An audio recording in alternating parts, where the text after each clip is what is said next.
Bismillahirrahmanirrahim. Assalamualaikum warahmatullahi wabarakatuh.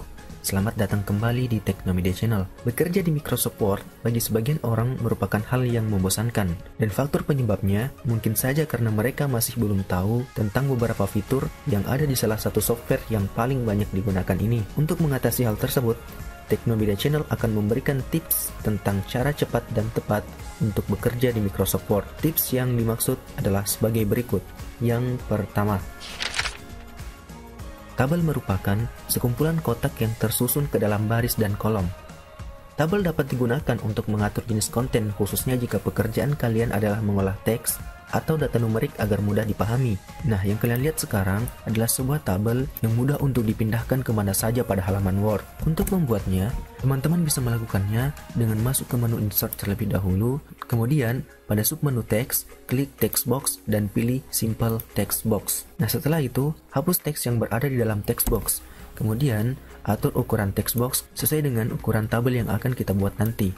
Nah, setelah diperoleh ukuran yang diinginkan, silakan teman-teman masuk ke menu Insert kembali, kemudian silakan teman-teman masukkan tabel yang diinginkan. Nah, selanjutnya, klik pada batas text box, kemudian masuk ke menu Format, dan pada submenu Shape Style, klik Shape Outline dan pilih No Outline. Nah, sekarang kita sudah memperoleh sebuah tabel yang mudah untuk dipindahkan kemana saja pada halaman Word. Nah, untuk membuat multiple tabel yang berdampingan, silahkan ulangi langkah yang tadi dengan masuk ke menu Insert terlebih dahulu, kemudian masukkan text box, kemudian mengatur ukuran text box sesuai dengan tabel yang ingin dibuat nanti. Selanjutnya, hapus teks yang terdapat di dalam text box, kemudian buat tabel sesuai keinginan atau kebutuhan. Nah, sekarang kita memperoleh multiple tabel yang posisinya berdampingan. Nah, untuk menghilangkan outline text box, teman-teman bisa melakukannya dengan klik pada outline text box, kemudian pilih format, dan pada submenu shape style, klik shape outline, dan pilih no outline. Mudah bukan?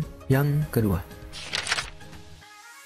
shapes merupakan bentuk objek yang telah disediakan oleh Microsoft Word. Bisa berbentuk kotak, lingkaran, segitiga, atau teman-teman bisa membuat sendiri suatu bentuk objek dari garis. Untuk mengubah shapes ke dalam text box, pertama teman-teman masukkan shape terlebih dahulu. Setelah selesai, lakukan klik kanan di atas objek, maka akan keluar menu pilihan. Setelah itu, pilih Add Text. Maka sekarang, teman-teman bisa memasukkan teks ke dalam shape yang tadi. Yang ketiga, Textbox merupakan sebuah fitur yang tersedia di Microsoft Word, di mana kita dapat mengetikkan teks dalam kotak yang kita buat. Tapi, bagaimana jika kita ingin menghubungkan dua buah text box atau lebih seperti ini? Nah, ikuti cara berikut. Yang pertama, masukkan text box dengan klik menu Insert, kemudian pada submenu Teks, klik text box dan pilih Simple Text Box.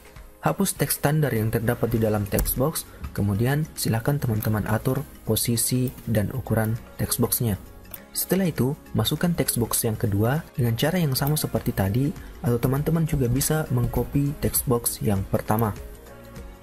Nah, selanjutnya, untuk menghubungkannya, klik terlebih dahulu pada text box yang pertama, kemudian masuk ke menu format yang muncul. Setelah itu, pada submenu teks, pilih Create Link. Dan selanjutnya, klik pada text box yang kedua.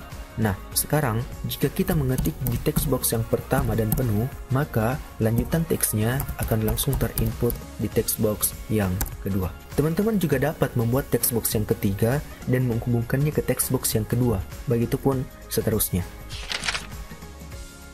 Ya, mungkin ini terdengar sepele, tapi percayalah, hal ini akan mempercepat pekerjaan Anda di Microsoft Word. Untuk meng-cut dan mem-paste teks dengan cepat menggunakan mouse, teman-teman bisa melakukannya dengan blok terlebih dahulu item atau teks yang ingin di-cut. Kemudian, klik kiri pada mouse Anda, tahan, dan tarik teks ke tempat yang diinginkan. Cepat dan mudah, bukan? Melakukan sensor dengan menghilangkan atau menyembunyikan informasi penting dan sensitif perlu dilakukan ketika sebuah dokumen harus dipublikasikan. Teman-teman harus menyadari bahwa tidak semua orang dibolehkan untuk mendapatkan informasi yang utuh. Untuk hal itu, Sebenarnya, Microsoft Word memiliki fitur untuk menyembunyikan teks dari dokumen sehingga tidak terlihat. Nah, bagaimana caranya? Ikuti langkah berikut. Teman-teman tentu saja harus memiliki teks yang ingin di-hide atau disembunyikan terlebih dahulu, karena hal ini merupakan item yang akan menjadi objek yang penting. Selanjutnya, blok teks yang ingin di-hide, kemudian klik simbol tanda panah yang terletak di sudut kanan bawah submenu font pada menu Home. Nah, pada tab yang muncul, klik pada kolom hidden sehingga muncul tanda centang. Setelah selesai, klik OK. Nah, sekarang teks yang diblok atau diselect tadi sudah terhide atau disembunyikan. Teman-teman juga bisa melihat bahwa ruang dan spasi yang digunakan oleh teks yang disembunyikan tadi juga dihilangkan, seakan-akan teks itu memang tidak pernah ada. Untuk menampilkan sementara teks yang disembunyikan tadi, teman-teman bisa melakukannya dengan mengaktifkan simbol Show or Hide yang terletak di sisi kanan atas pada sub menu paragraf. Jadi, ketika simbol ini diklik, maka simbol ini akan aktif dan teks yang disembunyikan tadi akan muncul. Namun, ketika simbol ini dinonaktifkan, maka teks yang tadi akan disembunyikan kembali. Untuk menampilkan kembali teks yang disembunyikan, teman-teman bisa melakukannya dengan cara menggunakan shortcut keyboard Ctrl+A atau Ctrl+A untuk menyorot keseluruhan dokumen. Kemudian, klik simbol sebelumnya yang terletak pada submenu font. Kemudian, klik 2 kali pada kolom hidden hingga tandanya hilang. Setelah itu, klik OK. Maka teks yang disembunyikan tadi akan muncul kembali. Nah, saya kira demikian dulu video tentang cara cepat dan tepat untuk bekerja di Microsoft Word ini. Sekian, semoga bermanfaat dan see you next video.